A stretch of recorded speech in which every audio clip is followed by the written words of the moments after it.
6. Hey, what's going on, everybody? Welcome to Sit Down and Shut Up. Hope you guys are doing well this Saturday evening. Today we have HermanToothrot, so let's bring him on. Hey, Herman, can you hear me? Yeah, can you hear me okay? Yeah. How's it going? Going okay. Self? Yeah, not too bad. It's a wonderful Saturday evening. So, get to play Street Fighter, I guess. So I see you've been playing a lot of Ryu lately, right? Yeah, although I'm back on Ken now. Okay. So are you gonna be running Ken today? Is that the Yeah. case? Okay. Yeah. So tell me a little more what's been going on with your games. Like, what do you think you've been struggling with, or what seems to be happening? Um, yeah, so I feel like I pretty much crumble to pressure pretty badly. Okay. Um, especially lately drive rush pressure.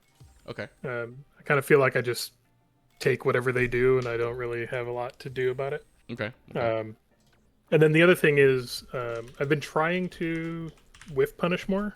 Okay. But I don't know. It feels like it opens me up more than it helps me. So Okay. maybe I just need to get better at it. But, Sure. But yeah. Okay. All right. So let me invite you Yeah. to the custom room. I think it's this one. All right. Cool. So I'll invite you to custom, and well, we can take a look at that. I think like when you try to be intentional about your neutral game, meaning like, oh, I'm gonna try to whiff punish, or I'm gonna try to, pay attention to how things are going. A lot of the other aspects of your game will start to fall apart, right? Because you're dedicating so much brain power to like trying to play neutral, right? And this is a very, neutral is not an easy thing, right? It's probably like the hardest thing in the game to do. Like I always say that. So you're trying to get better at what's arguably the hardest part of the game, and then everything else kind of just falls apart because of it, right? So, okay, so what we'll do is we'll run a first to three. Try to get a sense of like, I'll try to get a sense of like where you're at, what you might be struggling with, and kind of validate what you've been saying and feeling, and see if that's like the case. After that, we'll do a little replay review. So we'll take a look at one of the replays we played, as well as one of the replays that you sent me. So you sent me a couple. We'll take a look at one of those. After that, if there's any specific situations that I think are worth looking a little bit deeper into, we'll do a little lab work. Hop to the lab, check some stuff out. Then after that, if there's time and you're up for it, we could do the first to three, run it back, and see how that goes. So, sound reasonable? Yeah, sounds good. Cool. So go ahead and queue up any slot. I'll join you in a bit. So I do deafen during this section, mostly because I talk a lot during the games. So and I don't want to impact anything you're doing. So I'll be deafened during this. And then also I may not rematch right away as I continue to talk through what I'm seeing and feeling. So if the timer runs down to like 2 or 3 seconds, don't worry, I'm still here. It's just talking through it. So with that, Yeah, sounds good. Good luck. All right.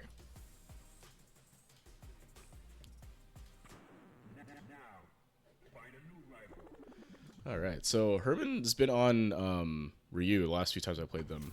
I guess they're back on Ken. It's been a minute since I played their Ken, though. I know they've taken kind of an extended break. At least it's been a while since I played them, so let's see what's going on here.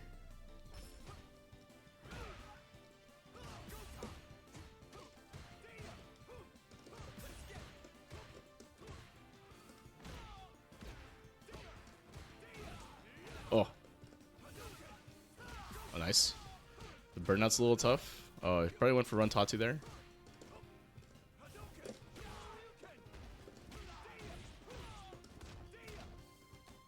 This is very difficult to deal with, right?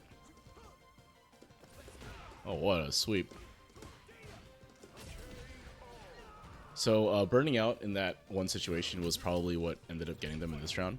What I'm sensing right now is they're really trying to be aware of the buttons they're pressing, right?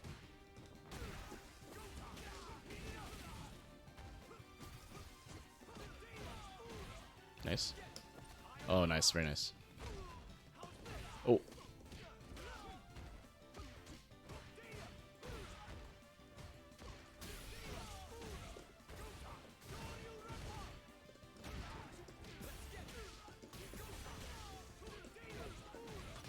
Yeah. So I went for a more conservative option there on that wake up. Obviously baited the DP. I think that they're where they might be falling apart a little bit here is there are some decisions in neutral, like they got hit a couple of times, and then they went for a defensive option. Let's play a few more games and see if we can get a better idea of like where they might be struggling here. My guess right now is that they're really not too comfortable in neutral, and then when they get pressure, like when they push pressure applied, like they said, they're not really quite sure how to deal with it. Nice. Yeah, and then whiffing buttons like that is always kind of tough. Uh-oh.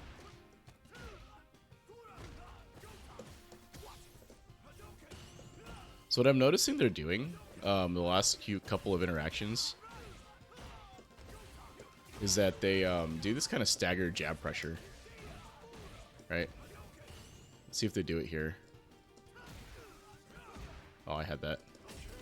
And a little bit of spacing right there. So what they're doing kind of pressure-wise, and see if it shows up again, is that when they get close, they kind of stagger their jabs, right? So this works pretty well if like I'm trying to delay tech or do something else to delay timing. Like they can kind of manually screw that up. But if I mash out of that, like it's gonna beat it. Yeah, see, that's what I think that's what he was talking about, whether he just kind of, oh, right. See, I mashed right there, right?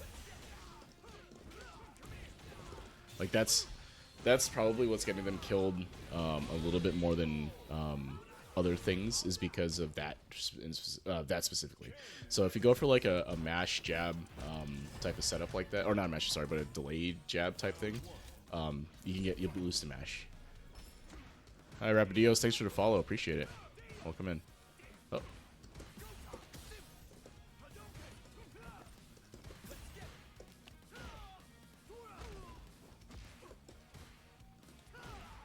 Yeah. So I have them in a corner now, right? So they have to try to fight their way out. And try to mash something there maybe.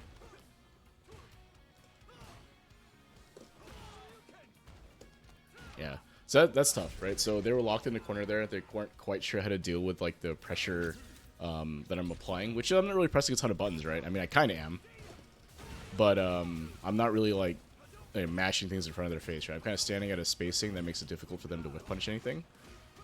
Yeah, see? Oh, I dropped it. But you see that they go for that kind of stagger pressure. Oh! And that's probably what's getting them killed more often than not. Oh, nice.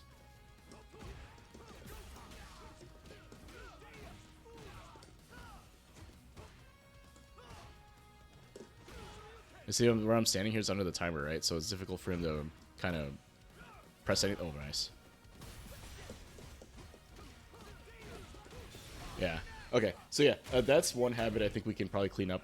Otherwise, I think the neutral game probably needs a little bit of help because they're going for a lot of like, they're standing at a range that makes it difficult for them to press buttons. So let's bring him back on. Hey Herman, what do you think? Yeah, that seems about right. Okay. Fair enough.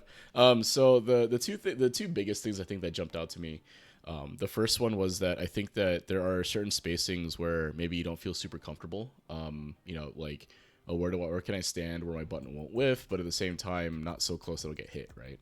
In a mirror, that can be kind of tough because my ranges are your ranges are mine, right? So if you're standing close enough if I'm standing close enough for you to hit me, you know, the opposite is true as well, right? I can hit you, you can hit me, right? So it's a little tough for that. But yeah. I do think that, you know, in a mirror match like that, so the key to that is trying to not just read ranges, that's very important, but also read player tendencies, right? Because again, we have the same tool set, so it's just a matter of how you apply them and when you use them, right?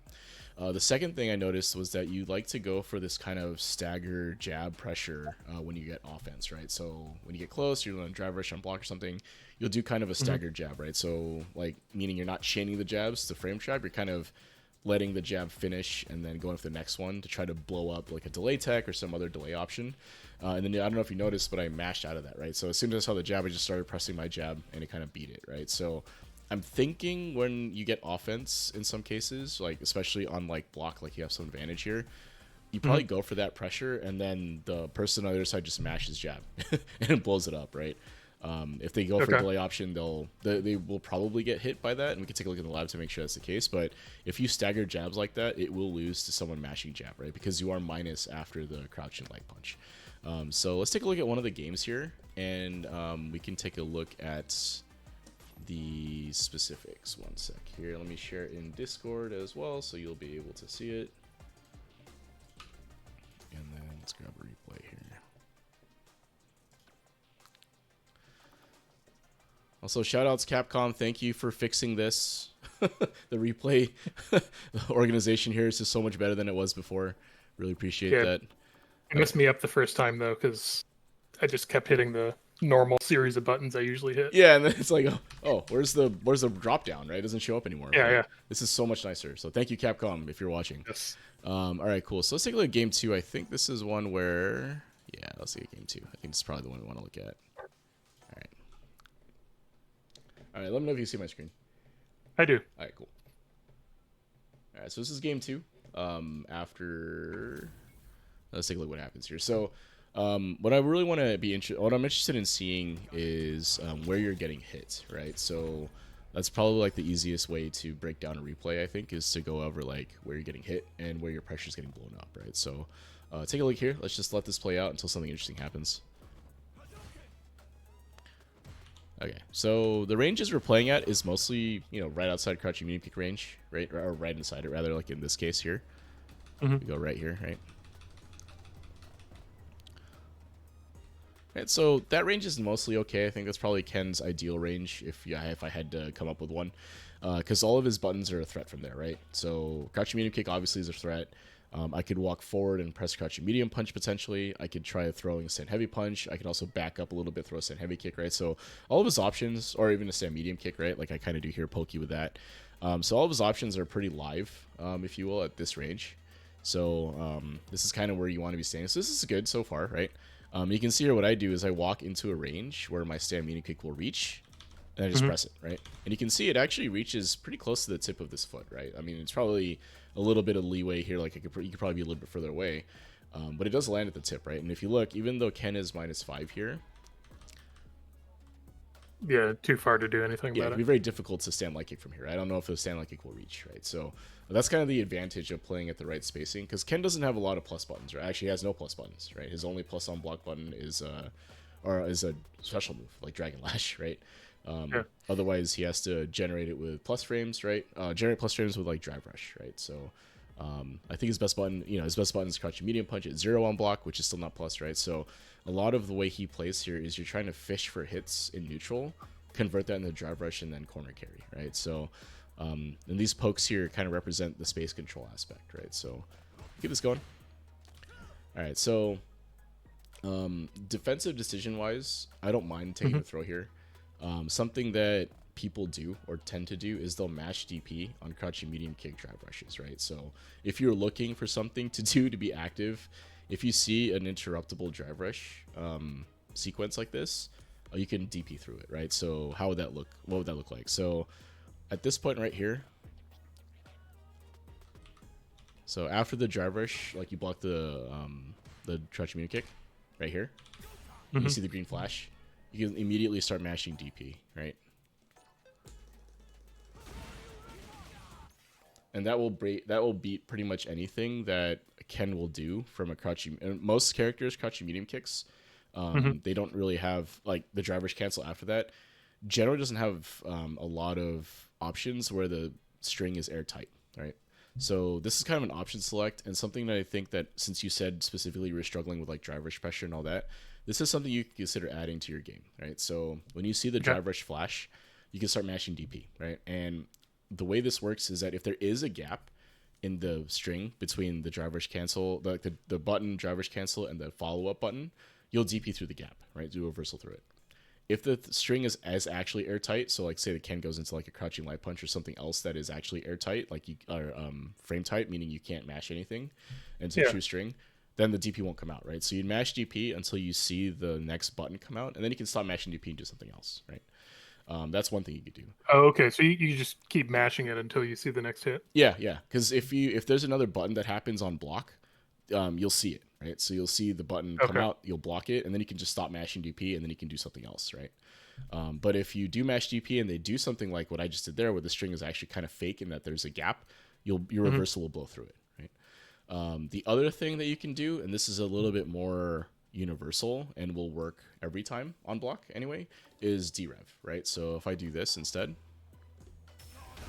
right, that will always work, right, on block anyway. Okay. Because no matter what happens after that, even if it's an airtight thing or whatever, because you're canceling your block stun with the derev, it'll always work, right? And that's kind of the intention, right? Because if you look here at the drive gauge now, I spent 3 bars for that drive rush.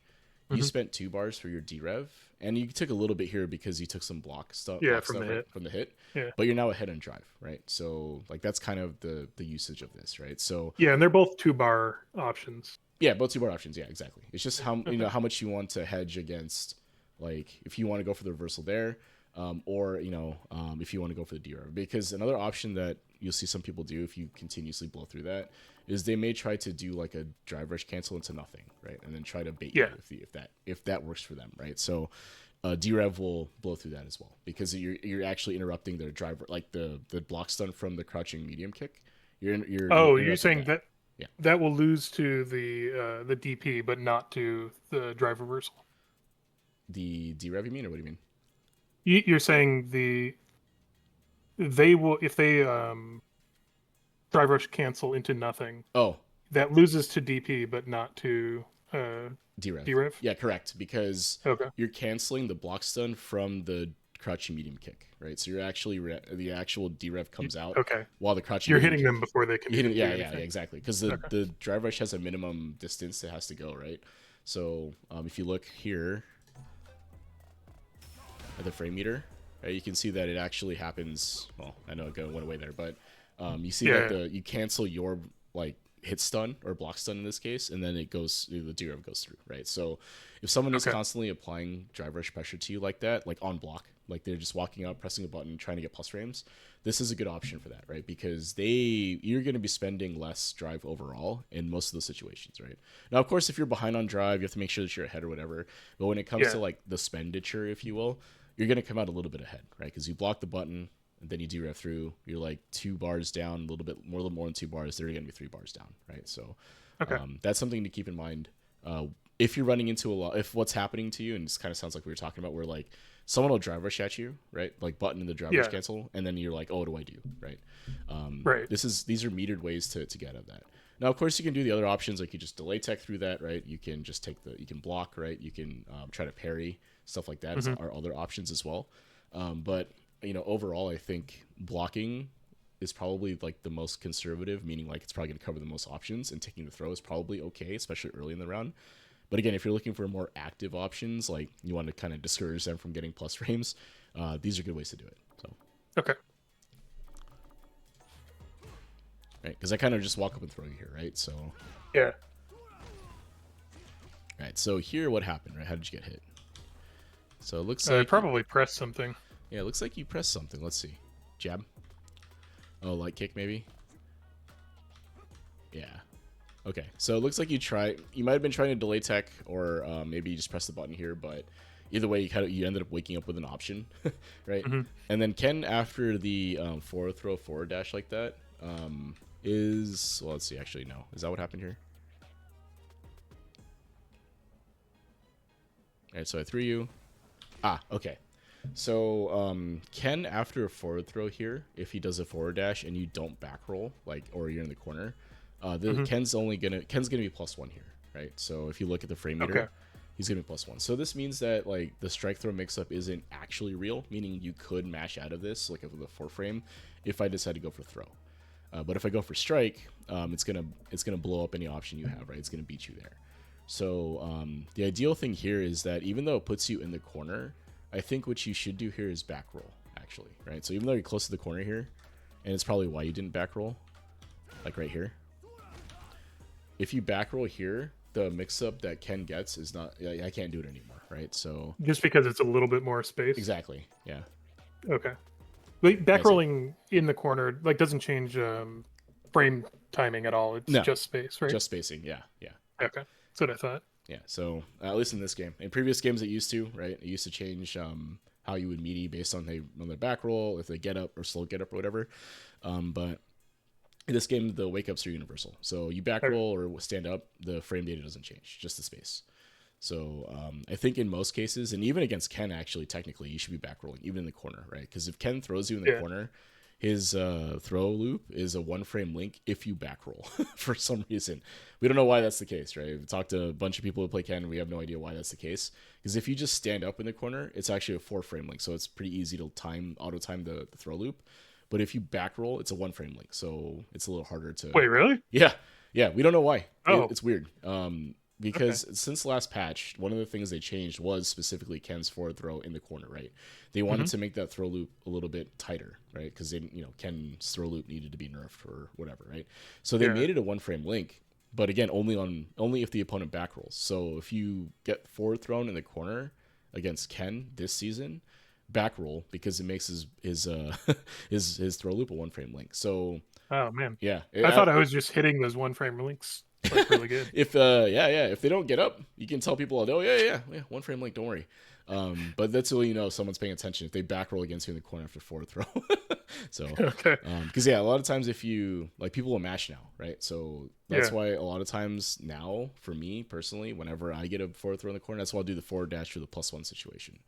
Because it's a little bit easier, it's auto timed, and it's a real situation, right? Versus like the 1 frame link walk up throw. Is it actually going to hit or not? If they mash out, right? It's not always going to be real. Like I'm not a robot that can always Okay. hit that. So, anyway, a little bit of extra piece there. So, but yeah, I think in this situation here, I don't know if you can see it, but if we go back to this and I back roll, right now that +1 situation is not the same thing. Like I can't just apply additional jabs anymore. Like you still see you block Yeah. that first one, but I there's no threat of a throw, right? I can't Yeah. threaten to throw anymore too far. So anyway, you get building up here. I don't cancel, and then I catch you jumping is what it looks like here. If I look at the Probably. inputs here, you're trying to Yeah. jump. Let's see if I can get there. We go. Right, catch you kind of jumping here.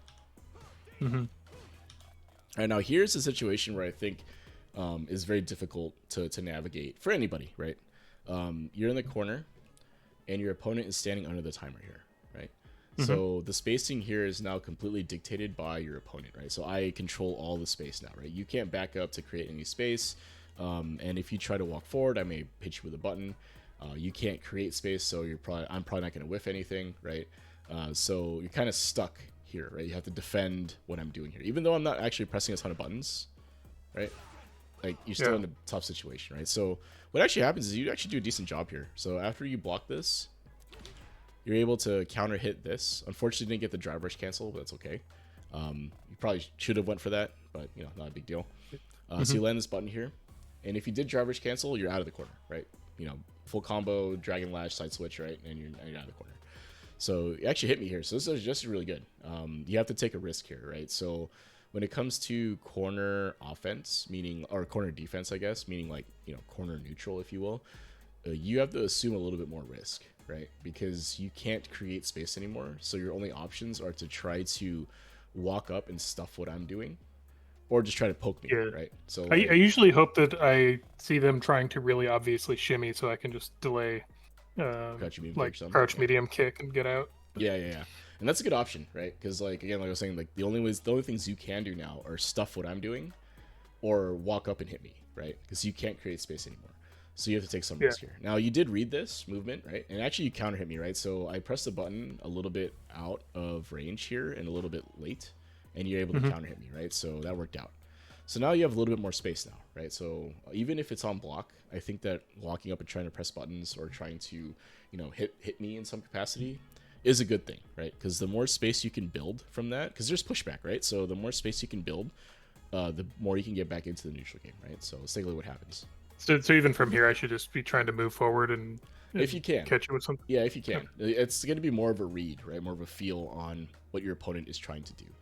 And this is Okay. against, like, I guess me in particular, or maybe a lot of Shoto players that will do this, where instead of trying to be in your face, pressing a ton of buttons, they'll back off and give you some space and then try to open you up by taking away one way that you can play neutral, right? So if the opponent is doing this, then the way that you actually get back into the game is by trying to get space back, and that can mean walking forward and pressing buttons. It could also mean trying to stuff what I'm doing, right? So if you walk up, press your button, or you try to counter something that I'm trying to do, like that could work, right? So what you did here, right? You did the crouching medium kick in response to me doing something, right? And it landed. But that's how I would approach it. Now, if you're playing against someone like a Kim or like a Jamie, right, where they're looping offense on you, that situation is a little different, right? And I don't play those characters, so I can't tell you exactly how I would generate that. But the idea there would be that they're creating situations over and over again where you have to guess, right? Is it going to be high? Is it going to be low? Can I DP? Can I reversal? When can I do my defensive option? Like, that's how those characters run, right? And Ken can do that to some extent, right? You can kind of have a setup for plus frames and then try to open you up. But the offense isn't as strong, or the offense isn't as loopable as those other characters, right? And I'm sure you've played a Kimberly that has like hit you with a billion buttons. Everything is like a guess, right? You never know what's going to happen next. And that's how that character runs, right? In those cases, the corner defense is a little different, right? So those cases, you're just trying to guess so that you blow through whatever they're doing or defend it. And then you can play this neutral game again, right? Where you can try to get some space back. But yeah, your original thing of like trying to gain space is the right thing to do. Whether that means walking forward and pressing, or trying to, punish something that I do, right? Usually it means walking forward and pressing something, right? Is usually the fastest way to do that, right? Or trying to press something as I walk in, right? Is the other thing that can happen, right? So either of those things, right? Even if it's blocked, is a good thing, right? Any button you hit that I have to block means you push me back a little bit, which allows you to gain a little bit more space, and that's how you fight your way out of the corner, right? At least in a stable-ish manner, right? During our game 3, you tried to jump out, you tried to do other things, and I was just DPing you, right? I would anti-air you, or I would stuff the movement option, right? And that's kind of a function of what's happening, right? Is that I'm able to stop your kind of stable option here to try to get out. So now you have to try something else, right? Oh, I'm going to jump, drive rush, do something else. And then I just stand at a distance under the timer here that allows me to react to those things, right? So, but yeah, like doing this is now again, you can take risk, right? Jump, drive rush, throw EX fireball and try to drive rush behind it. Like you can do those things, and sometimes it is the right thing to do, but it is risky, right? So if I counter those things, you spent meter for no reason, or you get anti-aired, etc., right? So that's kind of the risk reward of that, right? But that's the advantage. That's kind of the reward, if you will, of me cornering you, is that I have that advantage now. So. All right, so here what happens is I think you whiff the button thinking I was going to move forward, right? Yeah. So, like, I'm kind of moving forward, and you press the button, right? So if you look here, though, this space is too far for the button to reach, right? So if I don't move at all, like, this button wouldn't reach anyway, right? Like, even I'm actually walking forward, right? In this case, and if you had waited a tick here, or you had walked a little more forward, this actually would tag me. But what I will say is that the space between the characters should dictate when you can and can't press a button, right? So, like right here, like this is a little too far for the startup. Yeah, I think the thing that keeps catching me is that if I feel like I'm in the space where the button can hit, I'll already have gotten hit by the opponent. Yeah. So like, I have to press it earlier, but then it gets whiffed. Yeah, like your opponent, you're expecting the space to close at a certain rate, and then they stop doing something, and then all of a sudden your button whiffs. Yeah. We can talk about that too. I actually talk about it now. So the way neutral is played normally, right? Or at least in the case you're talking about here, is that like when you look at the space between the characters, the space itself, right here, can open or can get larger or smaller, right, at a certain rate, right? So if one player is standing still and the other player is walking towards them, the space is closing at a consistent rate, if you will, right? Because walk speeds are consistent. There's no acceleration or anything, right? As soon as you press the button, you walk forward at that speed, right? So the space will start closing at a certain rate. Now, if the person's moving towards you and then you move towards them, all of a sudden that closure rate changes, right? It becomes way faster all of a sudden, right? And or alternatively, if the opponent is walking towards you and you walk back, now the space is still closing because back walk speeds are slower than forward walk speeds, but now the rate is slower, right? Because it's not a stationary object being moved towards, it's two objects moving in the same direction, one slower than the other, right? Yeah. So the trick of neutral, and this is like why I say this is the hardest part, is that not only do you have to manage what that spacing looks like, meaning, I know my button will reach a certain space, you have to have a sense of what your opponent may be doing and moving and how that space is going to open or close to be able to time when you press your button, right? So it's very hard. This is like the hardest part of Street Fighter, I think, like personally speaking. Like you could talk Oki and setups and combos all day, and everyone will understand that. But this concept is like the hardest thing I think for people to get, because if you look at like high level play, you see you see people wiggling around, right? They're like moving back and forth and all that. And then you're like, oh, why are they doing that? It's because they're both both players are trying to get a sense of how the space in between the characters are opening and closing, right? How fast it's getting larger, getting smaller, because that dictates when you can and can't press the button, right? So when I say that, like even in this case here, like the optimal, even if we talk about like the optimal like rate closure of the space, right, where both of us are moving forward. As soon as you press the button, Ken stops moving forward, right? He just stops walking forward anyway. He does lunge forward a little bit, like he closes the space a little bit more. Right. But even then, from this distance right here, the button would whiff, even if I was moving forward, right? So, like that kind of thinking is how you have to kind of approach the neutral game, where it's like my button will 100% whiff even if they move forward, right? So I probably shouldn't press it until I get an idea of if they're going to move forward or not. And we can talk about how to get better at this, and I have some like drills that you can do that can help with identifying those spacings. We can talk about that after. Just remind me if I don't get to it. Yeah. No, that'd be good. Yeah, because I think like one of the main things though to be able to do what I'm talking about here is you have to understand where the spacing actually is, right? Like meaning if Ken were to press his stand heavy punch right here, where would the tip of the hitbox be, right? And it's typically it would be somewhere like right here probably, right? So if we take a look at that, right? So my mouse is here, right?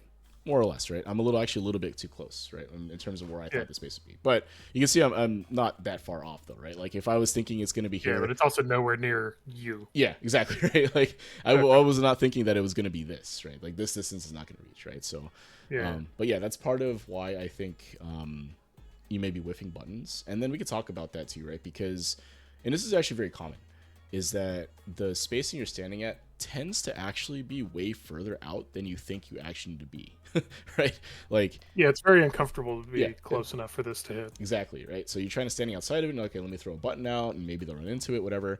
But if you start whiffing buttons like this, your opponent will notice that tendency and then just kind of walk into a range where to get you to press, and then they whiff punish. Yeah. Right? So, like, that's kind of what happened here. Now, I didn't quite react to the your button press here, right? If you look at the frames, this is 16-ish frames, and that's faster than my reaction time, I think, right? So I think a reasonable reaction time for most people is somewhere in the 17 to 19 frame range for a neutral whiff punish, if that makes sense, right? So if you look at your replays later on, and you see like, oh, how did I get whiff, like punish counter happened here, and what happened? Did I actually get whiff punish?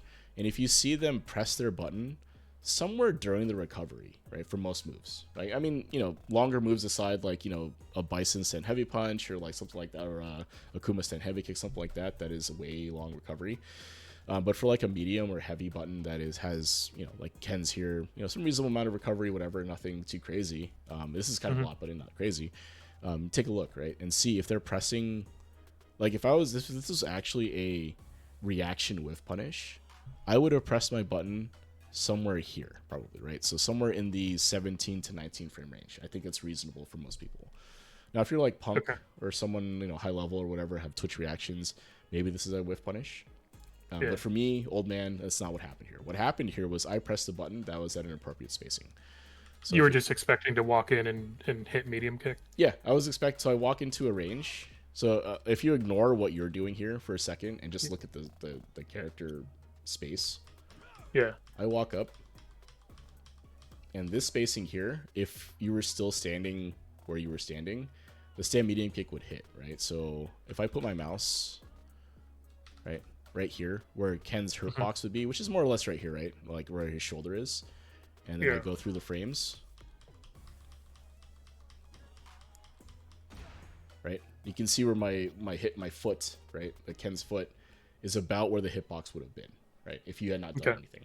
So what actually happened here was I went up to press a button that was appropriate for the spacing, assuming the rate closure of the space, and it happened to hit you, right? You just happened to press a button behind that, right? So if you did nothing, you'd probably still have to block this.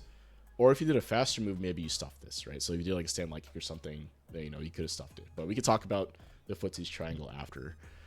But yeah, would stand light kick have hit this? You're not too far. I think it would have. So if I go back to, so before this, so if I do something like this instead,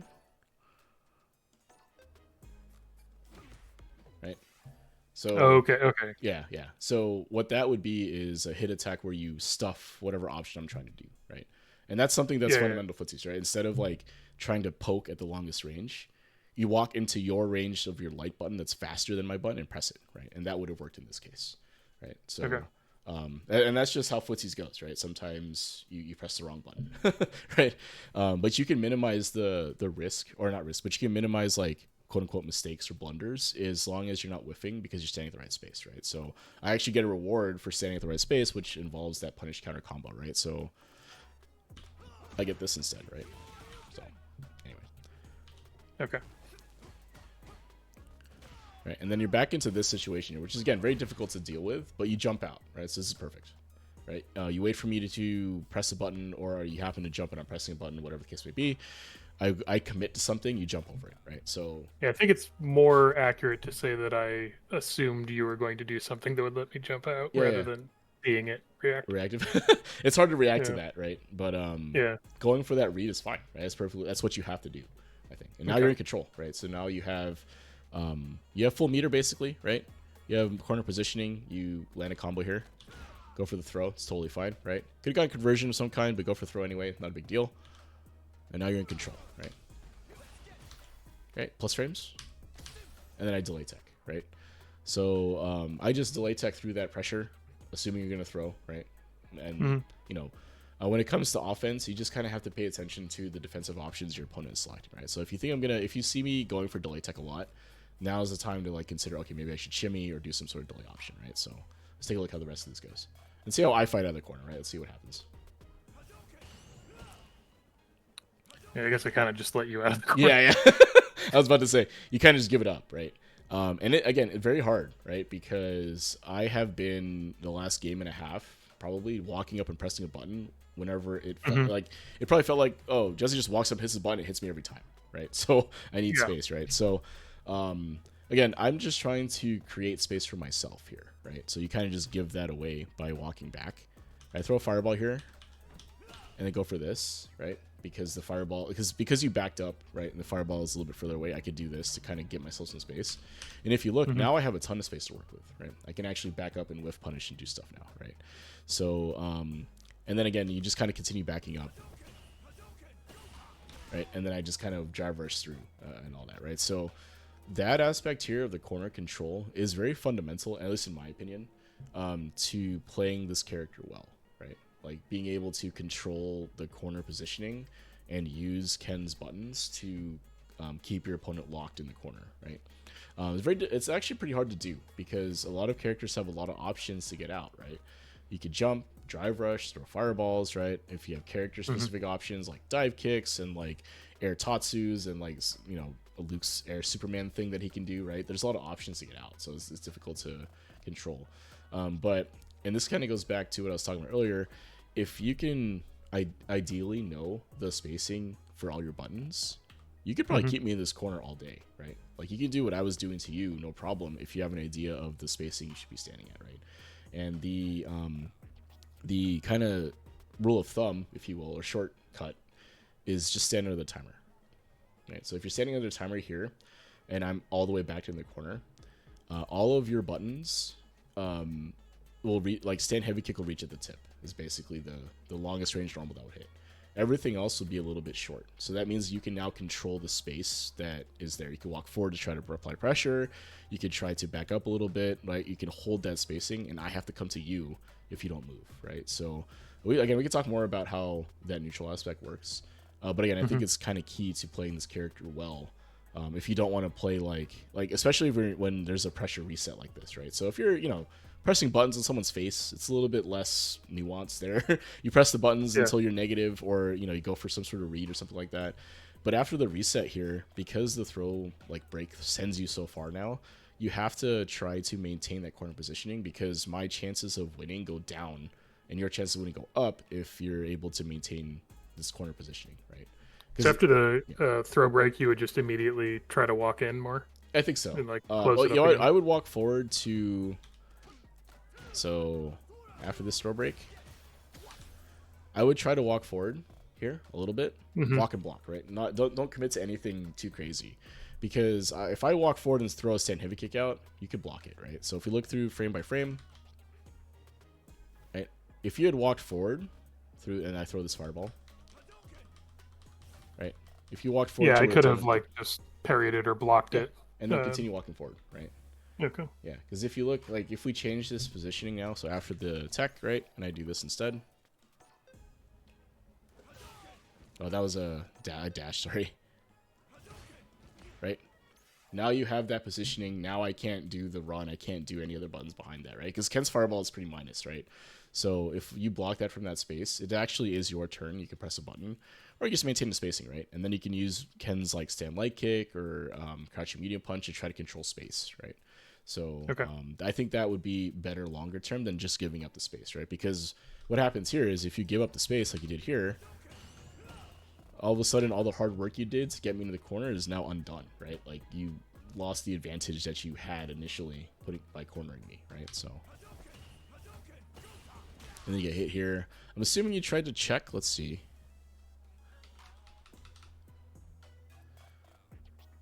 So you parried here, and then you tried to press another button, and then it gets hit. Yeah. Right? So the unfortunate thing here with Fireball Drive Rush is that the spacing is what allows me to do this, right? So you can see that the button, like the hitbox, is coming out for Ken's stand heavy punch right when you've already finished blocking or parrying here, right? So this is kind of like a frame trap, if you will, where you can't really press against this, unfortunately. So again, this is actually dictated by space though. So if you look, I can't do this from like any spacing. It has to be this kind of almost 3/4 to full screen distance, right? So I throw a slow fireball here and drive rush behind it, and you're in block stun the whole time, right? And then you get hit, right? So, yeah, the ways to defend this would be to walk forward, right? Don't allow me that spacing that allows the slow fireball to complete, and I can drive rush behind it. Or you can go for a parry, right? A second parry here, or reversal, right? You have a ton of meter. So you could parry and then just revert and then start mashing reversal, and that will blow it up too, right? So if we look at this, if I go for a second parry, would I have had to just hold parry, or if you want to go for a perfect parry here, yeah, you'd have to press it a second time. Okay. Right? So something like that, right?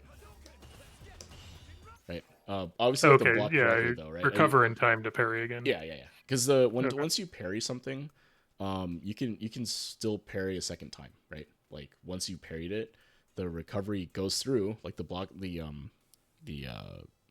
stun, if you will, is still there, but you can still block and parry during that, right? And you saw that I was able to do it. I just was blocking the wrong way, right? But you saw the perfect parry flash come out, so you can do that. Another option would be to mash reversal, something like this.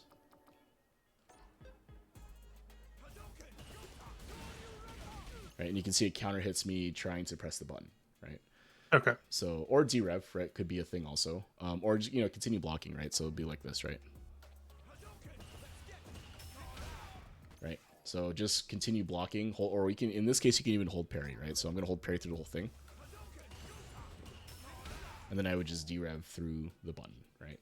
So all those options are available to you. Of course, I could counter that by doing nothing, right? Drive rush nothing, drive rush jab, drive rush like break, right, with a jab and stop you, or stop in my tracks, or whatever, bait the DP.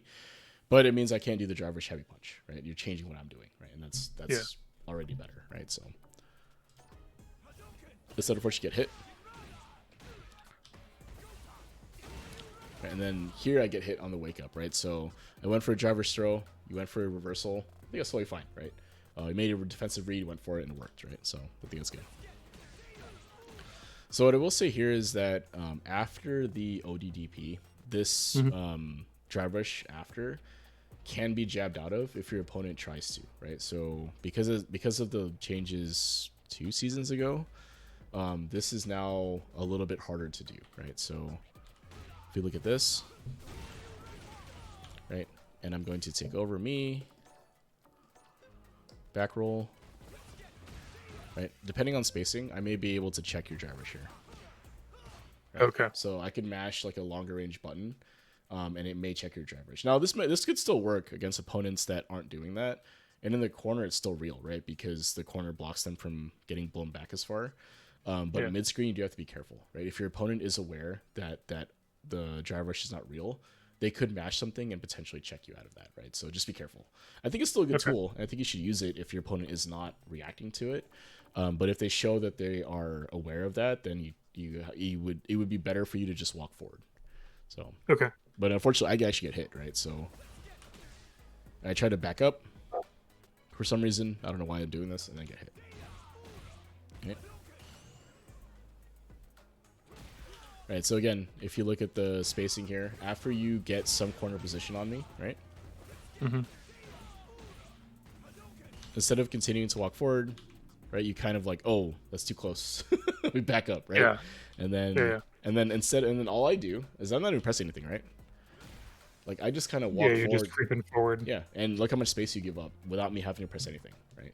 So because you're not challenging anything I'm doing, I could just walk forward, and then your reaction to that is to walk back to maintain that space, right?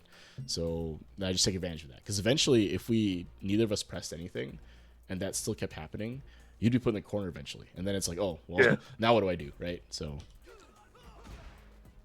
all right, and then here is just me trying to get a read on your movement, right? I just walk up and press, happens to clip you, right? So, so yeah, I think like if we were to look at this round and talk about like where like the key points were, right? So after this interaction here where you get out of the corner,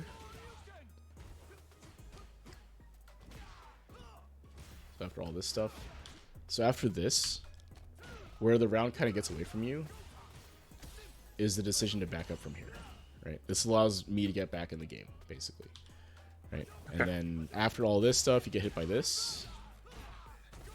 Right. Yeah, which you were saying couldn't have happened that same way without the space. Exactly. Right. If you had held your ground a little bit, this whole sequence here doesn't happen the same way, right? And then maybe something else happens. Okay.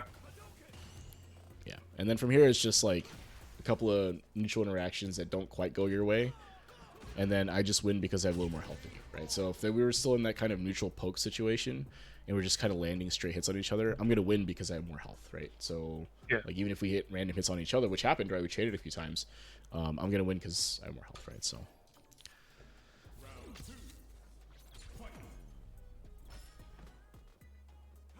Alright.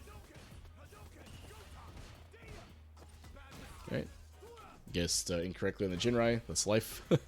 So good check here, right? I went for I think a delayed button or something, and you just are able to mash me out of it. Let's see what I went for a delayed medium punch. So going for the check here, if you're making a read on a throw, this is a fine thing to do. I went for a medium button instead to try to catch a delay option from you, and you just mashed out of it, right? So that means that we played rock paper scissors. I threw rock and you threw paper, right? It's good guess, right? Good hit. All right, so what happened in this sequence? Let's take a look. Right, so spaced out, and I think I just happened to clip you as you were trying to press your button. Yeah. Right. So I mean that's just what it is, right? I walk into a space where it makes sense for me to press, and then you happen to try to press in response, or you're trying to press at a time that made sense for you, and then you just happen to get hit. It is what it is. At least it was just a counter hit, not a punish counter, right? But still, right? It means you got hit. What happens after this, though, right? So Ken is +3, even though he's spaced out, and let's see what happens. Right, so you immediately try to go for another crouching medium kick here, and or at least not immediate, but you were delayed a little bit. But you immediately went for a crouching medium kick again here, and that's what catch you counter hit, right? So let's take a look at this. If you had mashed this, would this have worked? Right. So after this situation here, and you mash crouching medium kick, would it work? Oh no! Wrong button.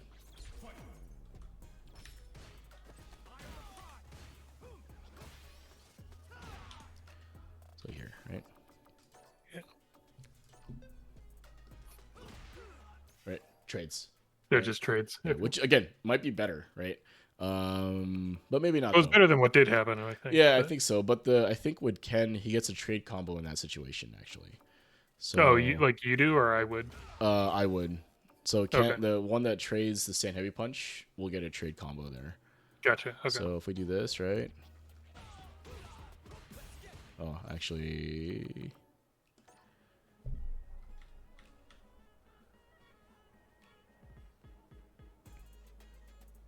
right here, right?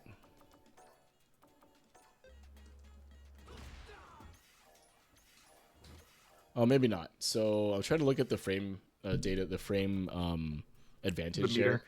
And Yeah. he may. So there are times where a stand heavy punch will trade and you get a crouching medium kick, right? And then that would just be a combo Okay. for Ken. I think it may happen more on moves where if I catch you with like moves that have, what is it?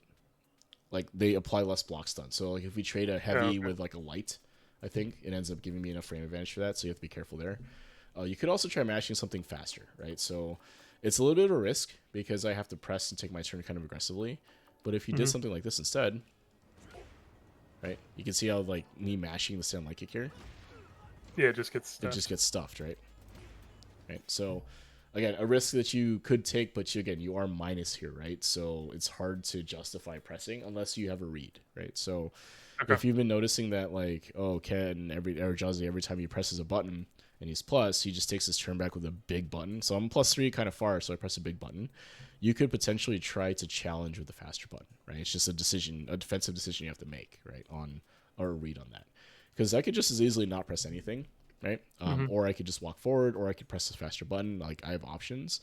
But the main thing that dictates what I can and can't do is that the distance that is the distance of the characters when that interaction happens, right? So if you look here, after this, I'm now, this is neutral for me now, right? This is the like, you know, I'm now plus, right? So how do I change the playback speed? Shoot.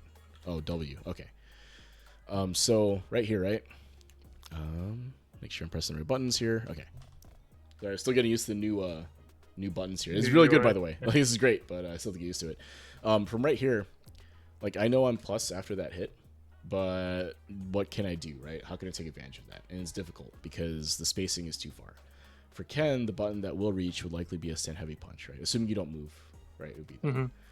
So if you had read that I was going to try to take my turn or continue my turn with a heavy button, pressing a light button here would have made sense, right? To stop this. Or just And, blocking, right? So you could just continue blocking here, and that would be okay too.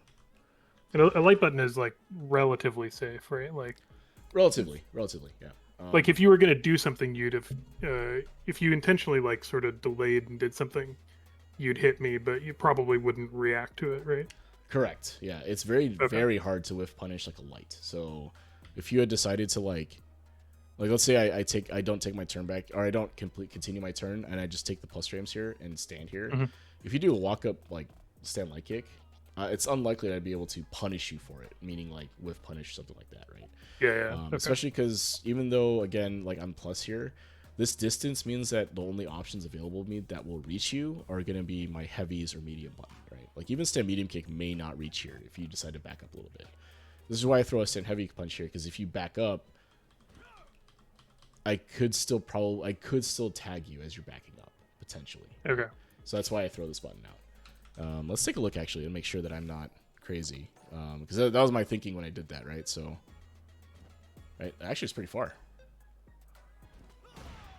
So that was a mistake on my part, where if you just backed up, it wouldn't have hit, right? But since you tried to take your turn, or try to press a button, it ends up working out for you or for me, right? Okay. So it is, again, something to consider, right? That was a mistake on my part where I thought I was going to be close enough and it wasn't.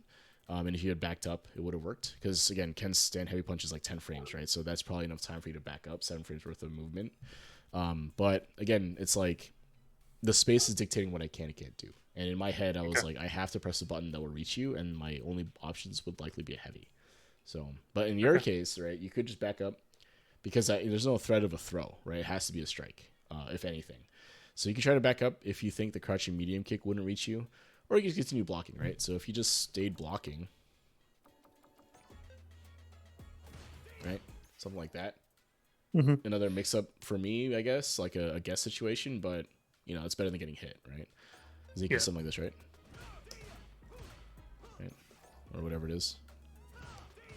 Oh, actually, that's a true string, right? So you'd have to parry this. But, you know, you'd have to make a guess on that. Most likely, I think most people will do in that situation. If they're minus like that, -3, which isn't like a punishable situation, you probably just continue blocking, right? Walking back can be kind of tough because the crouching medium kick from Ken would likely reach, right? So yeah, gotta be careful there. If that's what you're afraid of. Now, if you made a read that I'm going to do not a low option, backing up would have worked, right? Because like if you look, right, you had plenty of time to whiff punish from there, right? So yeah, you know, changing certain things to what you're doing now, to consider, like, what I'm trying to consider is that if you do certain things to change what your opponent is doing, that can give you an option, an opportunity to take advantage of, right? So, okay.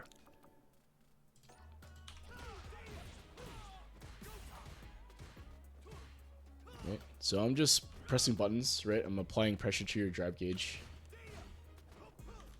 I tried to DP. Throw came out. Darn. Okay, so here's another situation where you're doing that jab pressure, right? So I think you went for jab. Yeah, he's probably trying to throw. Yeah, and I just mash out of this, right? So if you do any sort of stagger stuff like that, mashing will beat that. So if you see me doing this, just tighten up your string, right? So, like, from here.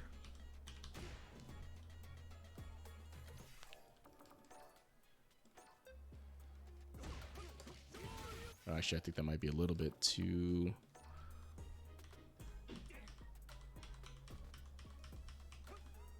Right here.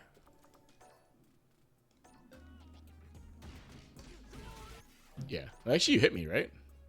Yeah. So, in that case, actually, since it wasn't on block, I would just continue your pressure, right? So continue your string. If you had thought in your head that you had to do the throw, I could definitely see that, where you like already made a decision where it's like, oh, this may not hit him, so I'm just gonna walk up throw. But sometimes you just have to commit to it, right? Just commit to the full string and then hit confirm after that, right? Because this is a huge opportunity for you, right? You land that hit, I whiff the throw, you land those jabs, you DP, right, or some ender. Now you have a knockdown Oki situation, and you know you're 2 interactions away from killing me, right? Maybe even 3 interactions if you decide to cash out, right? So, and then here I think is what happens again is you go for like a jab into crouching medium kick, right? So, right.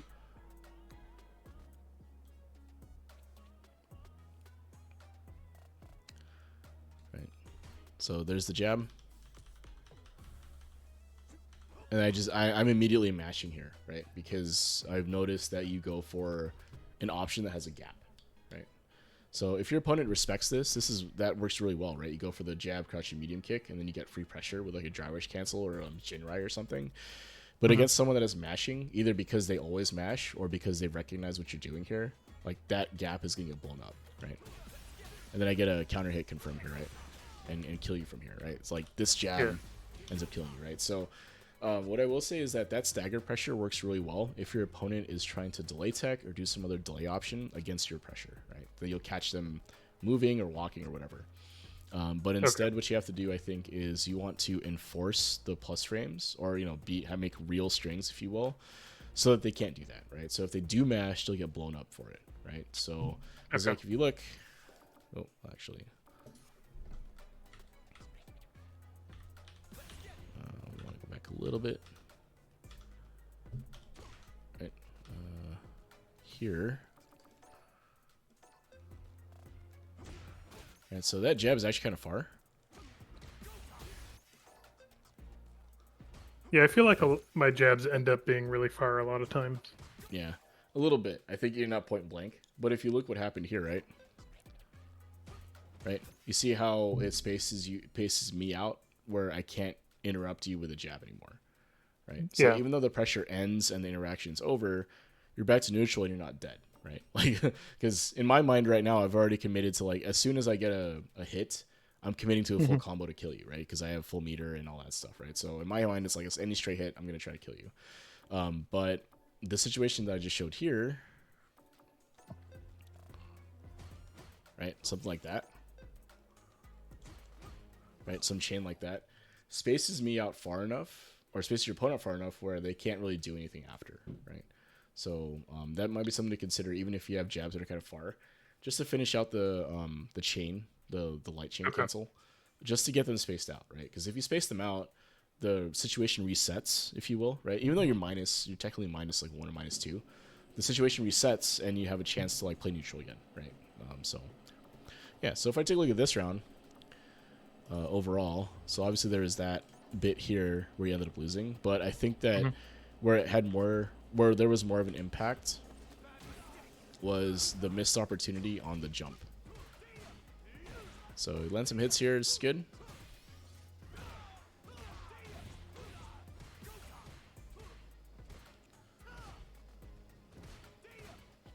Right here, right? So from here, I think the round can go very differently if you had been able to maintain the pressure, right? So just be careful about that jab into something else, right? That's probably what's been blowing you up. At least when we played, more than anything else, right? So cool. Let me bring up one of the replays you're talking about. So while I'm bringing that up, any thoughts, concerns, questions? What are you thinking? I don't think so. I mean, it sounds like I should probably focus on just getting uncomfortably close, and tightening up those the jab strings. Yeah, definitely. I think that's where a lot of that was hitting you. So okay. All right. Ublu Bologun. All right. Let's take a look.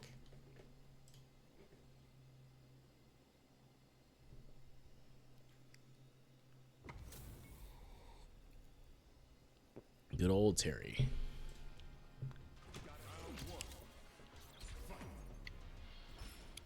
All right. I don't mind that.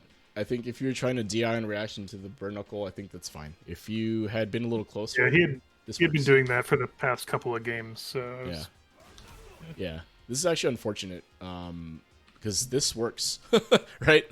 Pretty sure.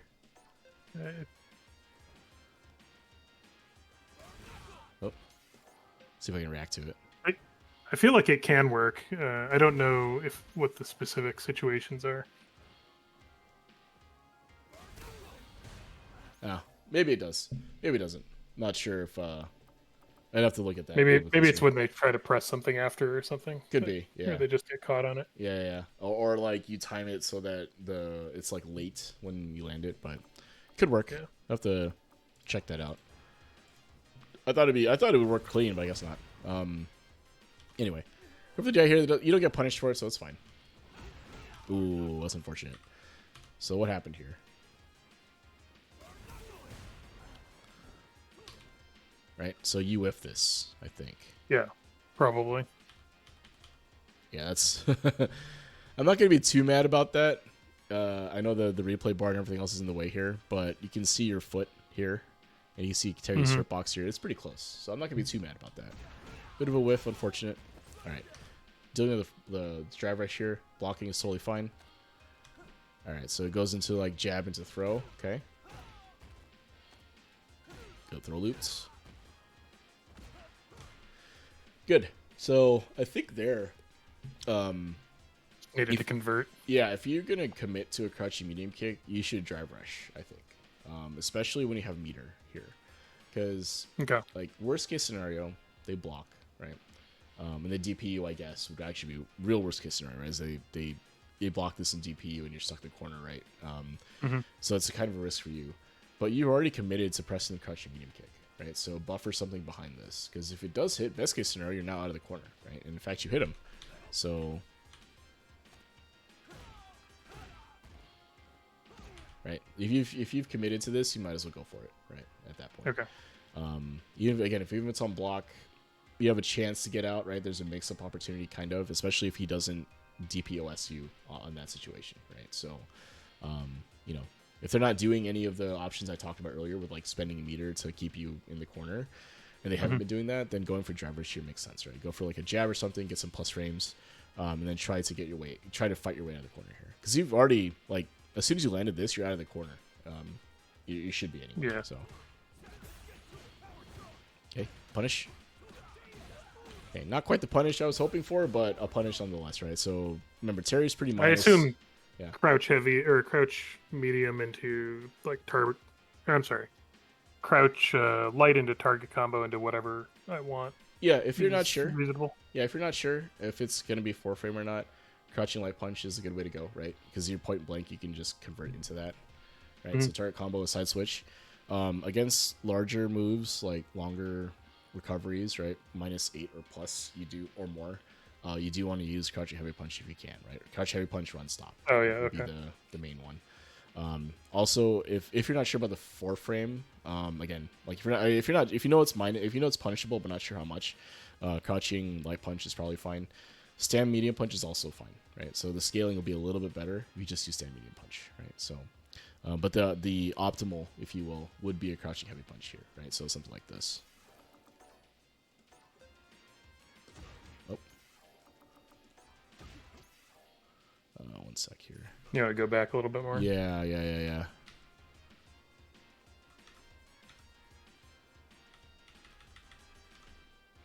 Something like Yeah, I think when I don't know what else to do, I kind of just autopilot into lights.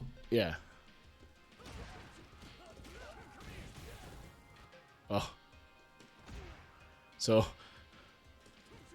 Okay, so hold on. That's funny.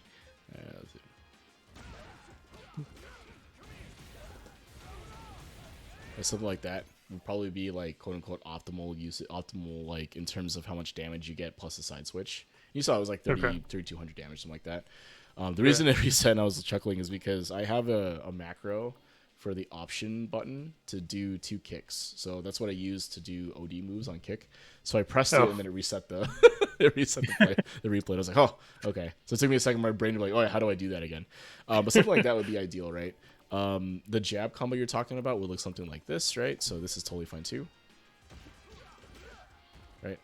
Into into run into or you could just do this, right?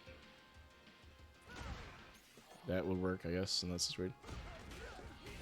Right? Or, you know, the whatever else, right? So the scaling is a little bit better in terms of damage if you just start with the stand medium punch. So unless you are really not sure and you really don't want to take a risk on like how minus it is, most like longer, like most recoveries from special moves are longer than 4 frames. So you can definitely use a 5-framer there. So stand medium punch probably be better. But again, if you're really not sure, crouching light punch is fine too, right? In that situation, getting the corner positioning would have been more important anyway. But you saw the optimal combo that I did gave me the corner positioning and a ton of damage, right? 3,200 for that. So something to consider labbing, right? And if you're again, there's other options too, like that aren't metered or don't have side switch, so you could do something like this too, like a something like this.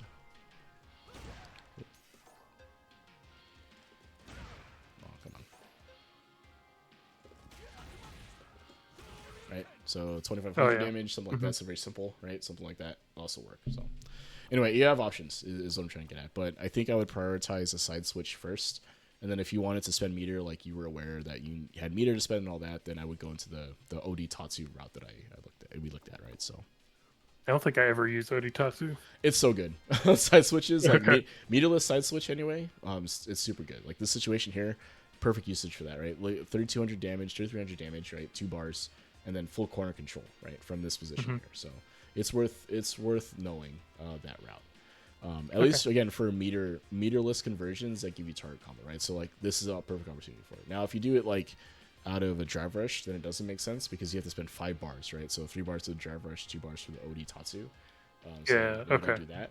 But again, meterless conversions like this, OD Tatsu is great. It's like probably his most efficient damage wise, efficient OD move damage wise. Oh, is it?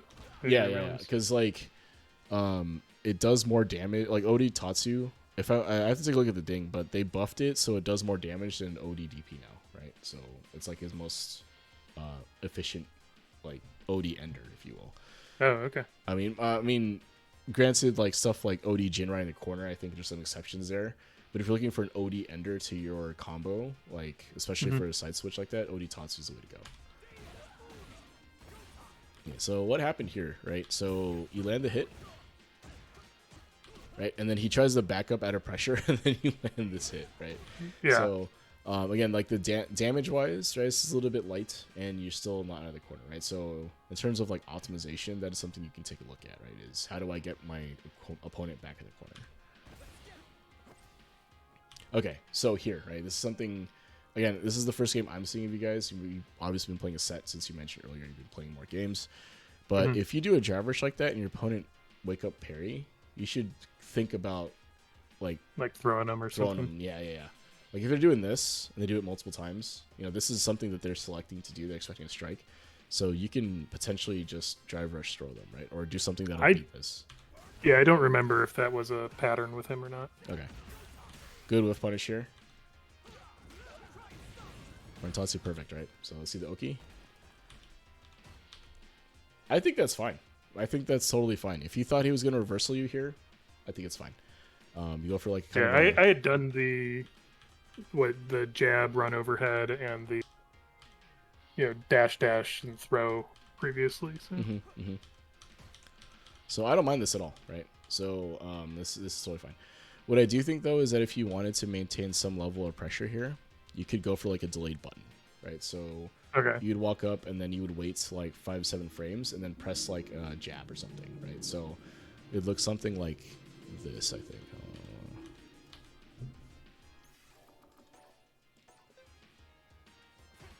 Right? So he kind of wakes up with it. So I think like if you had gone for like a delay option here, maybe it ends up trading because he doesn't quite wake up with it. But the idea there would be that if he is mashing DP, your button would come out, like since you are delaying when you press your button, you'd be blocking when the DP comes out.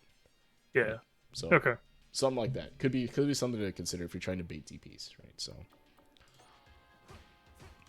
instead he just kind of presses buttons, right? So which is fine on his part. Like if he didn't do anything, he's like, oh, I guess I'm gonna take initiative now. So he presses buttons. I think that's okay on his part too. But you did have some options here, and I do think what you did was fine. If you're trying to bait a DP, perfect, right? I think that's a good read. Yeah, I don't know if I was trying to bait a DP as much as not get hit by a DP. Yeah. Like hedge against it, if you will. Yeah. And that's what delay buttons do for you, right? So if your opponent decides to block, like does nothing, and you do a delay button, it's still your pressure, right? You can still continue pressing those buttons, right? You don't just give up everything for free. Instead, you're like, okay, I'm going to hedge against this a little bit, and if you do the DP, I'm still going to win, but if you don't do anything and I jab you, that's I'm going to get out of the situation, right?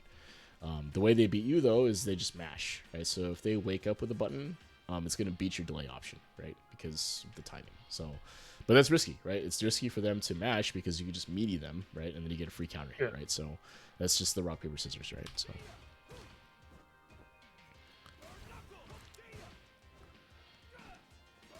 Okay, and we can see this more where it looks like you're trying to back up to a space where you can react to the bird knuckle, right? If we look at the situation that you're in here, after this, he closes the distance. Oh wait, I didn't go back far enough. Land is hit. Right, and look at the screen positioning, right? So the corner is about here, right? It's you're pretty close. So from here, right? You back up, and I think you're trying to get... Well, here you get a whiff punish, I think, at one point. Oh, never mind. So you try to back up to a situation where you're like, oh, okay, if I back up, I can react to bird knuckle, right? Yeah, or not get hit by those. Yeah, not get by the buttons, crouch medium. Yeah. But you give up a lot of space to do so. And also remember that he can't use bird knuckle if he's point blank, right? So if he tries to bird knuckle and you press a button, it's going to stuff it, right? It's like 13 frame startup. So if you just walk up and press a button, he can't quite bird knuckle you from that close. Also, it's going to be minus, right? So if he's super close when he does this, he's actually going to be more minus, right? So like from here, if I walk forward, well, if I just plant here, right? Then he'll be minus. Yeah. So the closer you are to him, the more minus he is, right? So if we go back to this, right? And the reason why, if you look, is because the closer you are to him, the earlier in the active frames you hit, if that makes sense, right? So yeah. If it's spaced really well, it can be plus, right? And the screen will shake. But if it's inside of these ranges here, it's minus, right? So taking your so his does the screen shake thing if he's plus. If he's plus, the screen will shake. Yeah. Okay, I noticed that, or I knew about that with Sagat. I didn't know about it with him. Yeah, same idea. So because this with Sagat, it's Tiger Knee, right? So if Tiger Knee is plus, the screen will shake. For Terry, if his bird knuckle is plus, the screen will shake, right? So Yeah, I'm not sure I can get it to happen here, but you'll have to just trust me that it does that. No, it makes sense that Yeah. it would be on more than one character. Yeah. But the good thing you did here, though, was that even though the screen didn't shake, so that would mean that you're plus, right? Mhm. And you took a turn back aggressively with a jab, right? So he tried to be greedy here and press a button after this. Maybe he didn't know he was minus. Maybe he thought he was plus, whatever. But taking a turn back with a jab after that was good. Okay. Right, just make sure you convert this into a combo, though. So, excuse me, it would look something like this.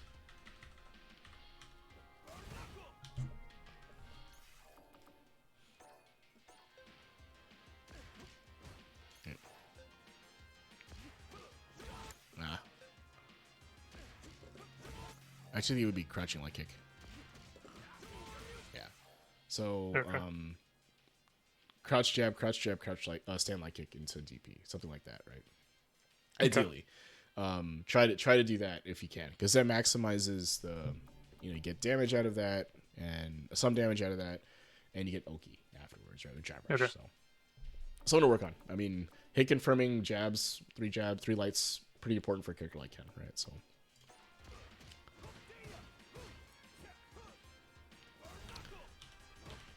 Nice try there to catch the Burknuckle. But now if you look, right, after you had them pretty close to the corner, you've backed up almost half the stage length. Yeah. And there hasn't really been any major conversions either, right? It wasn't like you get a combo on you and Burknuckle to carry, corner carry. You kind of just gave up the space for free, right? Ooh. Oh, that's unfortunate. Yeah. Okay, tries to crack shoot you here. Okay. I was worried for a second here. I do think you have a habit of going to jab and to throw. I think you should just trust that you likely. Yeah. Okay. Or Just go into target combo, target combo, whatever there. Right. If stand jab on counter hit or punish counter goes into target combo, yeah. So you could just do that. Or you just press on a jump like that. It would be stand medium punch, I think you would press. So if it lands, just press that. Or if you hit the jab, again, just either finish the jab string, like the full block string, and hit confirm, or like you said, go into target combo, right? But you are leaving some damage on the table when you go for a jab on hit, and they go into throw. Like you go for throw after a jab on hit, right? So just gotta be aware of that. Try it again. Try. Okay. Well, he's not reacting, so I guess it's fine. He might eventually. I forget. Oh, that's unfortunate. Okay. All right, so let's take a look at the situation here, right? Meter-wise, health-wise, everything's pretty much the same. The main difference is you scored a knockdown, and you're in position now, right? So you have the corner pretty close to the corner. Pressing a big button here. Whiffs it, unfortunate, it's okay. But you are in control of the round. So let's see what happens. Right. So again, the backup, right? You're like trying to get to a space where you feel comfortable. And this Terry doesn't quite do what I did, which is I just move into that space. But he's not like backing up either, right? He's not backing up as well either, right? He kind of like walks forward or does a burn knuckle or something else. Yeah.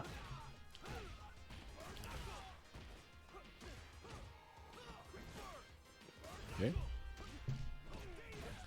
Alright, so that sequence works because your opponent tries to back up, right? So normally that sequence wouldn't work because that's not a true combo, right? But because he backs up, it works, right? So it's fine.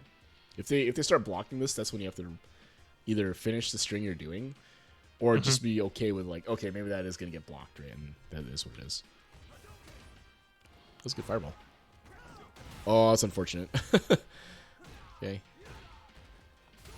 Oh, what for it all? Okay. I don't mind that so much, I guess, because you're kind of dead here, right? Like if he does something that baits whatever you're doing, you're gonna be dead. Like if you try to delay tech, he shimmies you, you're dead. If he blocks your reversal, you're dead. And if you just block, you take a throw, and you'll be close to dead, right? Like you can take one more throw maybe, but it would be in the same situation again. So I can see going for the ODDP here, but it's tough, right? You have meter to use, and I think it's fine, like to make that defensive decision. but it just didn't work out for you here, right? So well, actually, you take the throw here, and now what I'm talking about now, you can't take a throw anymore, right? So you have to make a decision here, right? The main thing though is that he's still too far for a throw. Oh, I guess he would have been able to throw you. Never mind. So you do have to make a decision. So, I don't mind this. You bet it on black. Happy to turn up red is what it is. All right. But again, if I had to talk about like where I think the round kind of goes wrong for you, is that you back up and give up just space. giving up space. Yeah, okay. Yeah, that's really like I think the overarching theme so far. Okay, get Buster Wolfed. Ooh. Yeah, you got to go for the crouching medium punch or crouching heavy punch there. Yeah, I'm gonna blame that on me trying to learn to do the run stop combos. Yeah. and also my time with Ryu where that would have worked. Yeah, that would work on Ryu, right? Regardless of the hit. Yeah. Yeah.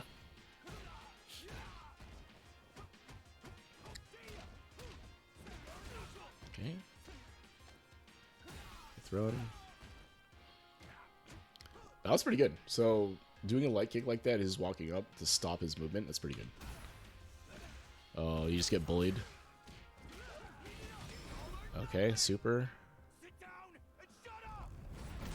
Let's do our show, and then that's a good jump. Oh, this is actually really close then.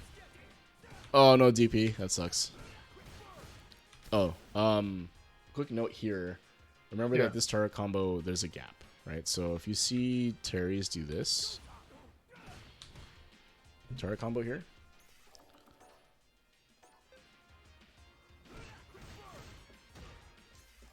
Should be a gap here. Oh, okay. So you just block the overhead. Yeah, block the overhead, right? I think you kill with this, actually. Right, so... Oh, man. How can't I do it? It's a little too far. Yeah. Yeah, something like that, right? I think you would probably do OD, but... Actually, you know what? You may not be able to kill because you don't have super anymore, right? 4 frame. There you go. That's 5 frame. I take it back. So let's make sure that I have this right. So there's like... Oh, yeah, it's 5 frame. Yeah. Okay. Yeah. So if you block the quick burn, I want to say here. Oh, here's what I was trying to say is that if you look at this target combo here, if the so this is obviously fake, right? In terms of if they go for a crack shoot or something else after this, you can jab out of that. So if this was me playing, what I would do here is once I see the Terry go for this combo, I would start mashing jab. Because if the opponent goes for an option out of this, a crack shoot or something, I think that option is actually fake, and you'll be able to jab out of it. So if they go for crack shoot, you jab them. It's a forced knockdown. You can DP them, right? Alternatively, on this kick here, huh? Or after this kick? After this kick, yeah. So this kick is special cancel, right? So a lot of Terrys will go into like a crack shoot from here or some other option to keep this pressure, but it's actually fake if they go for a crack shoot, right? So you can start jabbing here. Now, you saw what I was doing is I was jabbing, and then this happened, right? So what that means is that there was no gap for me to jab out of, so I can stop jabbing now, right? Because now it's not going to come out. So all you have to do here is now block the overhead, and you're +5 here, so you actually win with a Sam Medium Punch, right? Sam Medium Punch starter combo or whatever you want from here. 5 frame punish. Okay. So that's more of a knowledge thing, right? Knowing that blocking that, because you knew enough to block it overhead, right? You blocked it standing because you're dead otherwise. I'm like 50-50 on that one. It's tough. It can be tough, but you blocked it correctly, and then now you got the punish opportunity to win, right? So.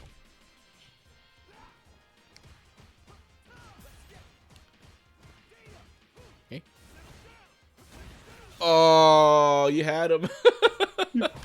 Yeah. You had him twice. That's unfortunate. Right, 5 frame again. Yeah. Okay. But you went for. Oh, you were late on the jab, so it's okay. So again, but that all said, a lot of what happens here doesn't quite happen if you aren't backing up, right? If you're standing your ground a little bit more. So right, cool. So what else? Oh, the drill I wanted to show you, right? So let's take a look at Yeah. this guy in the training room here.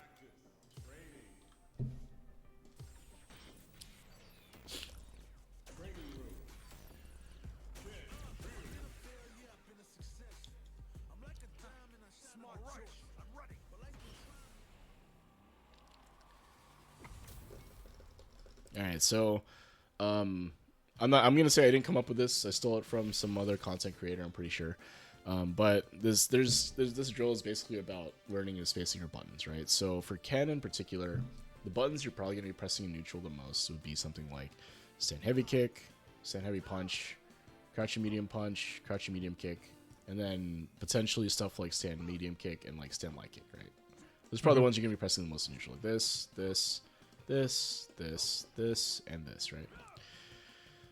What you want to do is go into the training room, and then you see these hash marks right on the floor or whatever. Get an idea of where you need to stand so that the button will hit at the tip, right? So if I'm standing like here, will my stand heavy punch reach or not, right? I think it will. Oh, well, I'm wrong, right? So it doesn't. So now what do I do, right? Okay, let me adjust. Okay, maybe here it'll reach. Cool, that reaches, right? So this is obviously too close, right? I know this is gonna hit, so it's too close, right? But if I'm like here, was it gonna hit or not? It does, right? What about here? Right? So you go through all your buttons doing this, right? This is too far. This is too far. This will probably hit, right? And then similar crouching medium kick. This is too far. This is too far. And I think even this is too far, right? Like you see his foot is actually going over Ryu's foot, but it's still too far. Yeah. But this will reach, right? So you go through that exercise with all your buttons, right? So, okay, now I have an idea of, so let's say you go through all that, you have an idea now, I can walk in, now I know like, oh, I'm standing here, I'm going to hit every time, right? Now the next stage to this is you moving, right? So you walk up and press your button. So like, okay, where do I walk? So you go through all that, now it's like, oh, I need to do it while moving. It's like stage 2, right? I'm going to walk up and press my button. Right? And not whiff it, right? I don't want to do this, right? Or this, right? From here. But I'm walking forward, and I'm pressing the button. So what this is going to help you understand is the rate of space closure, right? That I was talking about way earlier, where like the closure rate of the space, right? Like how that's impacted by Ken's movement speed, right? Because you play Ken, so obviously one half of the equation is always going to be Ken's movement speed, right? So getting an idea of how fast you can move and how fast that puts you in range to hit a button, right? In both directions. So I want to be able to do this. I also want to be able to do this, right? To some extent. Oh, how far you need to back up? Yeah, how far you would back up so to be in the state, right? So like here, like that, right? Okay. So being able to do that, right, and making sure you land at the tip too, right? So making sure that it's like pretty close to the max range that the button goes at, right? And again, you can experiment with this by just kind of going to the training room doing this, right? So again, what this is going to teach you is the closure rate, right? The amount of space you need to how fast how fast the space closes and what range you can actually be at, right? The last thing you would do is you would take any character you want to practice against, maybe Ryu, maybe Chun-Li, whatever, and then you kind of have them do this, right? Wiggle back and forth, right? Instead, a couple of random ones, right? So maybe they do this, they block, walk forward, whatever, and then try to hit them, right? And if it's on block, that's totally fine, right? The idea would be you're just trying to connect. You try to max range. Yeah, exactly, right? Because whiffing, right, is a death sentence, right? Like if I whiff this and I play against an opponent with a reasonable reaction time, they have a whole they have a long time to try to recover from this, right? Or try to beat me, right? Whiff punish this, right?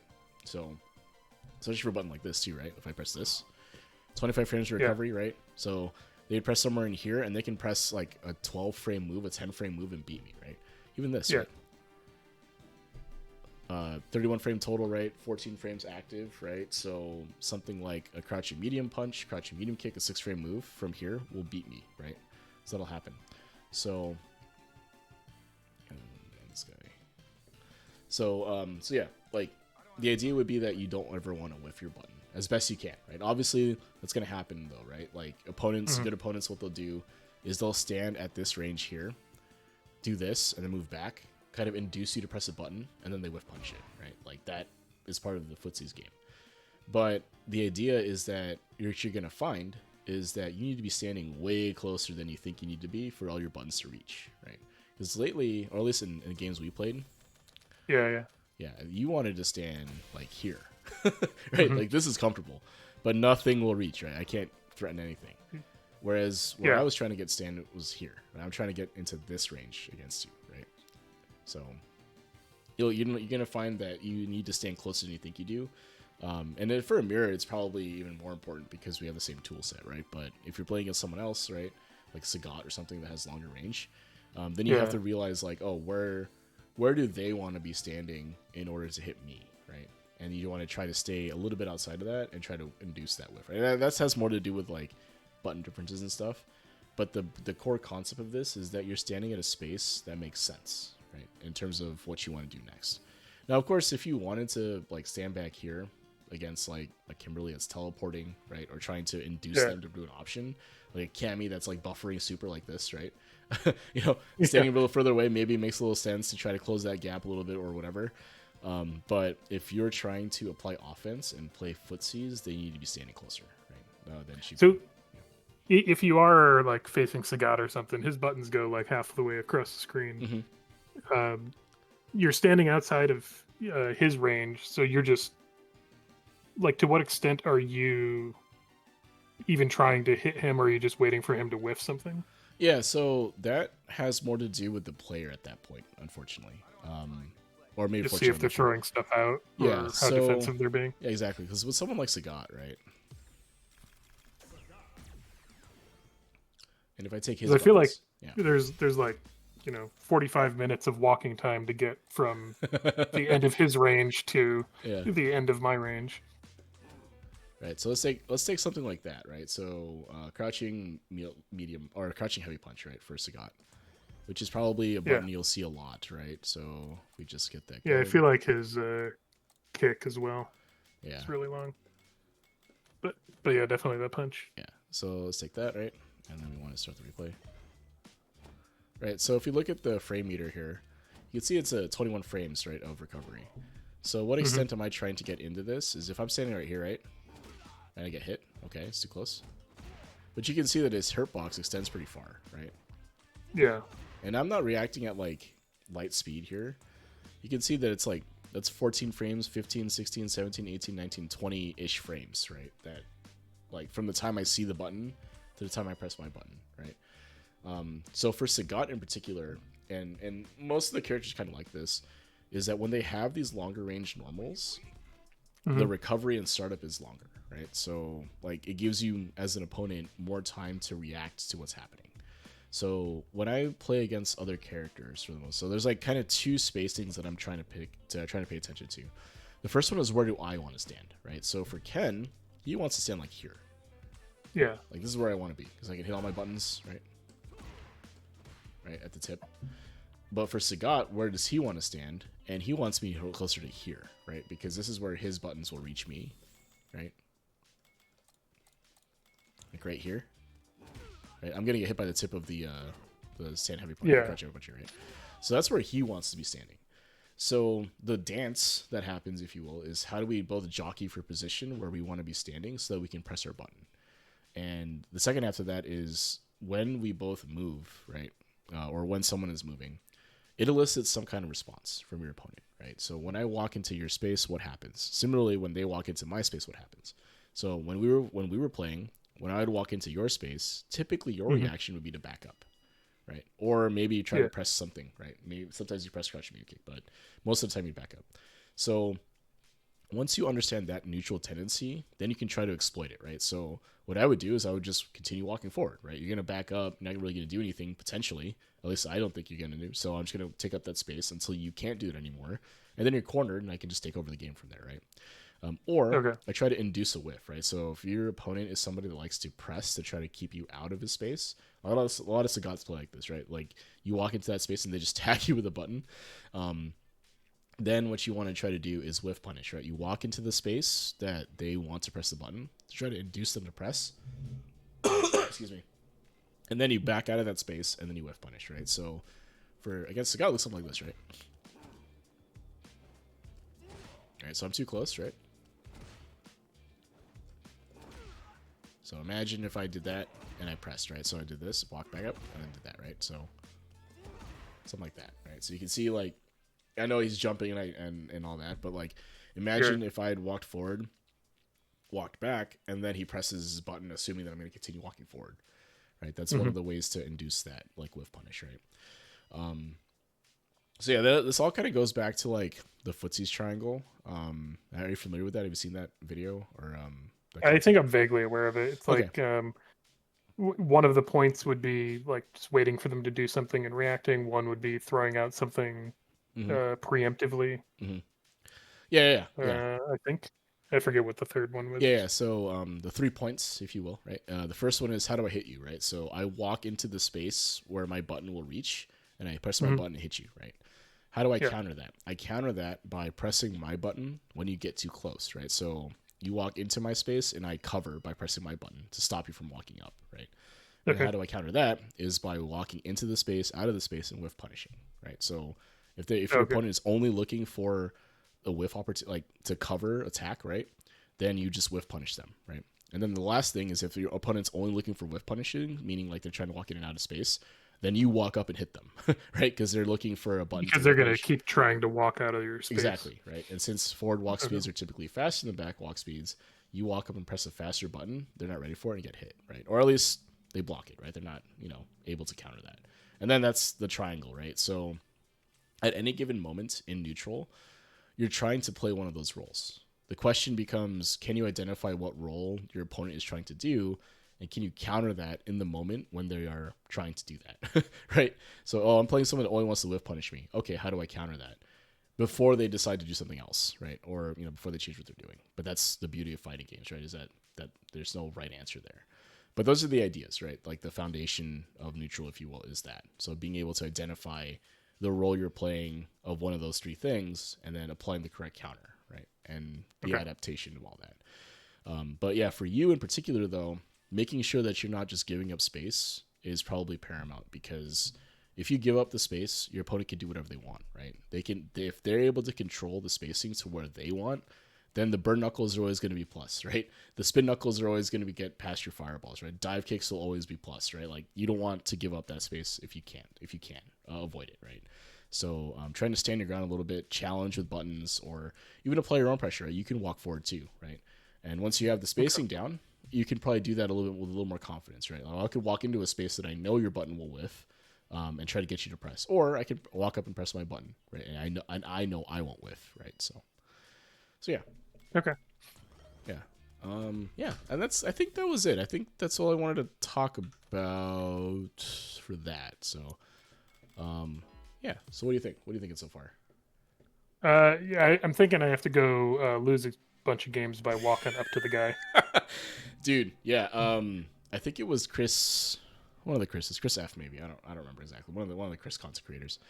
Hmm. Basically, what he was saying was that the way to do this, to get better at this, is to go into Battle Hub, where because rank doesn't matter, right? Or Hmm. a situation where you're not going to worry about your rank points, and then just focus on never whiffing.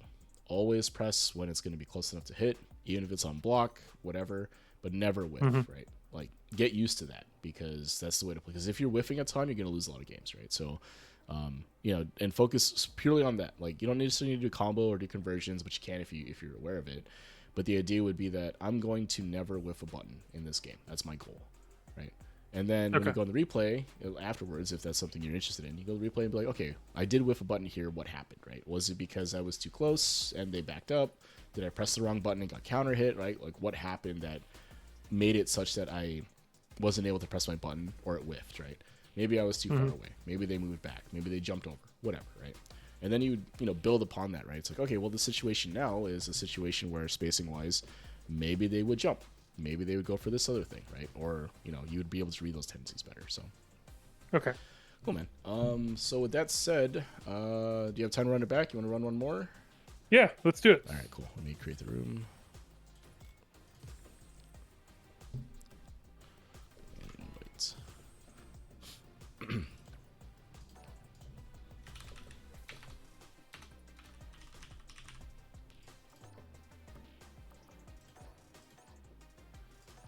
All right. So yeah, I think like if you wanted to try to make an immediate adjustment, try not to back up so much, right? So creating Okay. space is okay, but try not to just give it up for free. If I'm just walking into you, maybe try challenging, press the stand like it or something, see what happens, right? So Okay. And leave the mics hot because it's funny. And good luck. Let's see what happens. All right.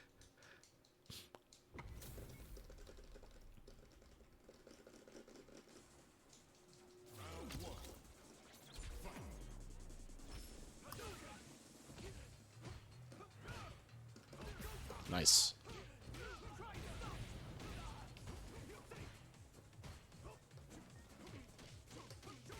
Oh, backdash got caught.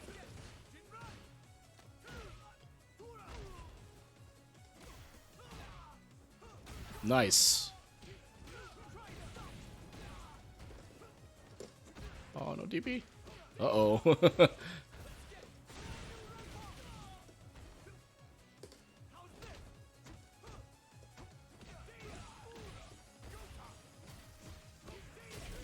Oh, stuff.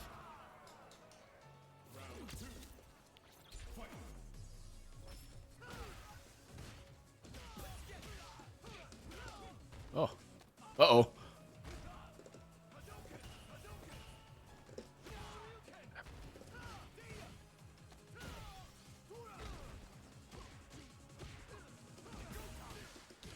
Oh, I got clipped.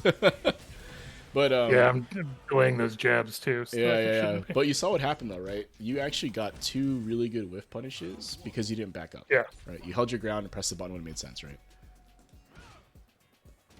Nice.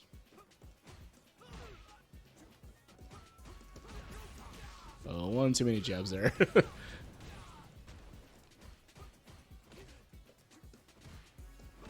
Nice.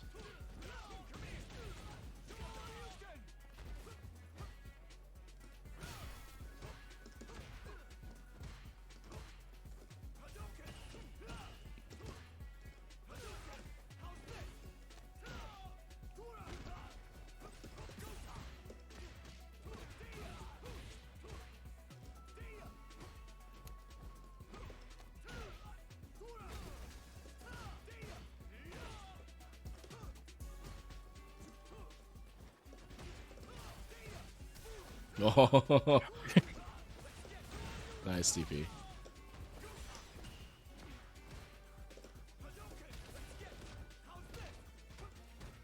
Oh, yeah. Chip. Yeah.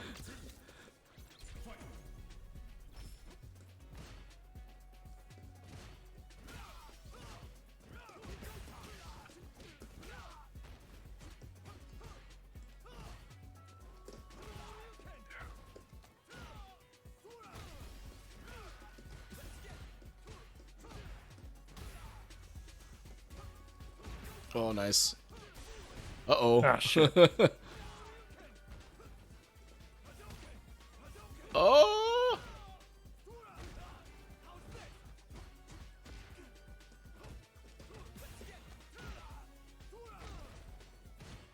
Oh, not the sweep. That's okay. I was going for the super one, which also wouldn't have worked.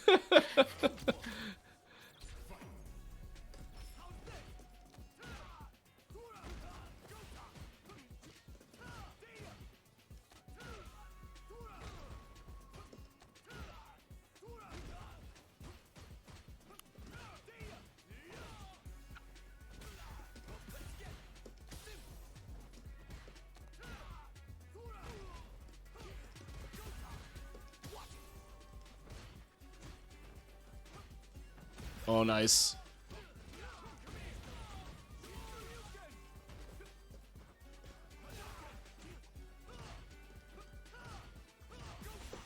Oh, that's unfortunate. I do that a lot too.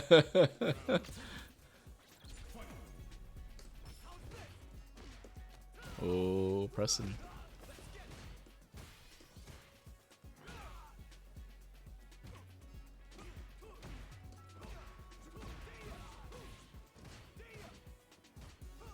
Nice. Nice. Uh-oh.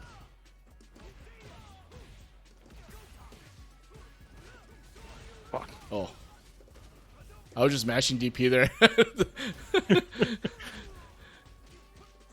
Oh no!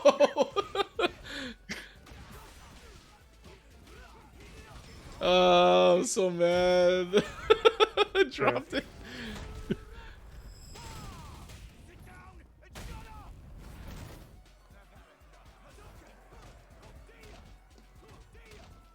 The Jinrai death thing. Yeah. Yeah. So, but you saw what happened though, right? You tried to walk forward, and yeah, you got hit. Like, let's be real about that. You got hit, and that's just because you tried Yeah, something I new. mean that's gonna happen, right? Yeah, but you saw what happened though, right? It was you had whiff punish opportunities, and you had opportunities to press buttons that you wouldn't have had you just backed up, right? You landed some really Yeah. good whiff punches there, right?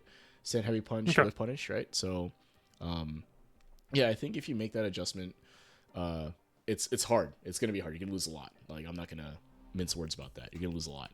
But the once you get over that hump and it becomes like more automatic and you don't have to dedicate as much brain power to it, I think you're gonna do a lot better overall. Okay. Otherwise, yeah, yeah. So good. I was gonna say I like that idea of like just go in and try to like go into casual or something and just try to get stray hits at the right range, Mm-hmm. like without worrying about converting them into anything. Yeah, yeah, yeah. Okay. Because I did that myself actually a while back. I just was like I went on a I went on a ranked downturn. I went down to like 1400 or something, and I was like, you know what? I'm just gonna press stand heavy punch. Right, that's all I'm gonna do. I'm just gonna press that button and try to convert if I can. But my goal is to only use that button, and it worked pretty well. Like, I went all the way back to like 1600 with it. Right, so what I ended up seeing though and happening was that the space that I was pressing at became a little bit clearer in terms of where I need to be. And then you get used to movement speeds, you get used to opponent's movement speeds, and you're paying more attention to like opponent tendencies because your options are now just one button, right? Like, you reduce what you have to do mental stack wise. Like, I don't have to execute combos, I don't do anything else. But if you're working on just that thing and you do it, I think it's gonna, your neutral is gonna get a lot better real fast, right? And you saw again how effective it was. Like, the only change I think you made was you started walking forward and walking back less, and you got close to winning some of these rounds, right? Like, if a few other hits go the other way or your conversion was a little bit better, that's it, right? Like, I'm dead. So cool, man. Yeah. Anything else before we wrap up? I don't think so. It's some good stuff for me to work on. Cool, man. So yeah, I'm just gonna close the stream. You can take off if you want. So appreciate your time, man. Have a good one. All right. Thanks. All right, folks, thanks for tuning in. Sit down and shut up. Appreciate you guys. I run this through the Fight Rise Discord. So Fight Rise is a fighting community focused on Street Fighter 6, help people get better. They run a bi-weekly tournament through their One Fight Stand series. It is a 7-round Swiss for pretty much everybody these days. It's rank separated, so if you're in Master, or not in Master rather, you get 7 rounds of tournament level sets. Good way to get tournament level sets. In a more casual setting and more of them. Right, it's better than your normal your normal double elimination where you lose 2 and you're done. They also do community events through their Urge to Fight series. So if you're interested in one of those, take a look at twitch.tv/FightRiseFGC. You can take a look at past events. I do commentary for them every so often. If you're interested in a training session like this, like what I do, want to do one for yourself, take a look at the Fight Rise Discord. Check under Level Up, I think the name of the category is, and look for my channel, Sit Down and Shut Up. There's also a couple other coaches as well, Jason Loserpants and Satora. If you're interested in coaching with any one of these folks, take a look at their threads in Discord or channels, and look at their pinned posts and sign up that way.